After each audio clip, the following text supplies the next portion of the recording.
Puri karay. 入れていいのか。 Okay.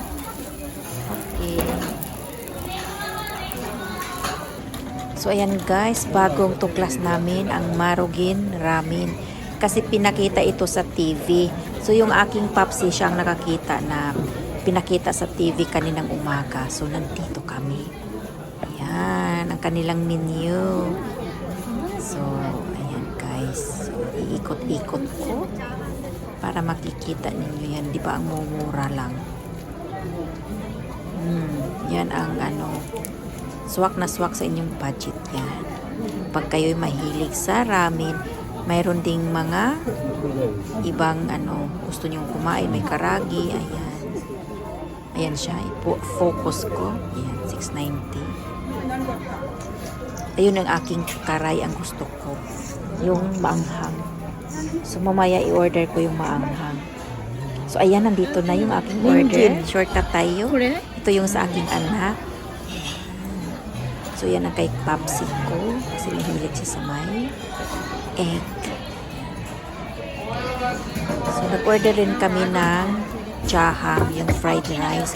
So iba yung fried rice nila kasi ilalagay yung hilaw na egg. Tingnan nyo. Diba? Ganun ang style nila. Dito na siya maluluto sa tipan. Di ba ang ganda? Tsaka ang babango. Talagang maano talaga ang bango. Fried rice. So yan guys. Puti anak iyo. Diba? Ayan siya. Talagang maano mo talagang maanghang. So, 入れていいのか。 tikman natin. Okay. Ang kanilang pinakita sa TV na ramen ng Marugin. So let's eat. Mainit.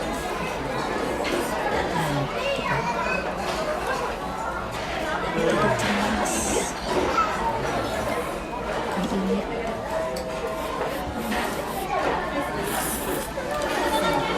Hanapin niyo lang ang Marugin ramen pag gusto kayong kumain. Masarap siya. First time namin dito kumain. Kasi napakita si TV. Tsaka ang daming nagpila na tao. Nabot kami ng kalahating oras nagpipila dito. Kasi ganun naman talaga dito sa Japan.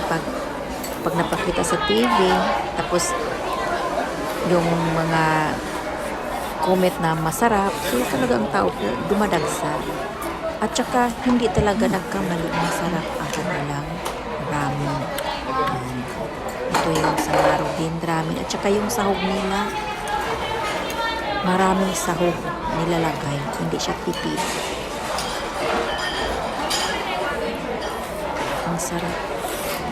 So ayan guys, sa gustong kumain sa Marugin ramen, pumunta lang kayo dito.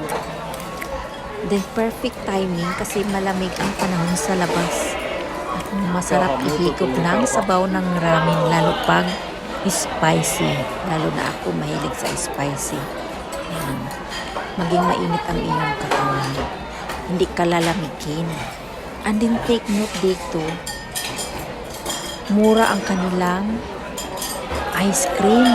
At saka may ibang flavor. Mamili ka lang, mayroong mango, mayroong chocolate, vanilla.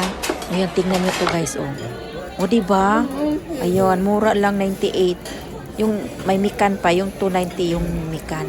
So, dito lang tayo guys ha. Ayan napakaraming tao. Bye-bye!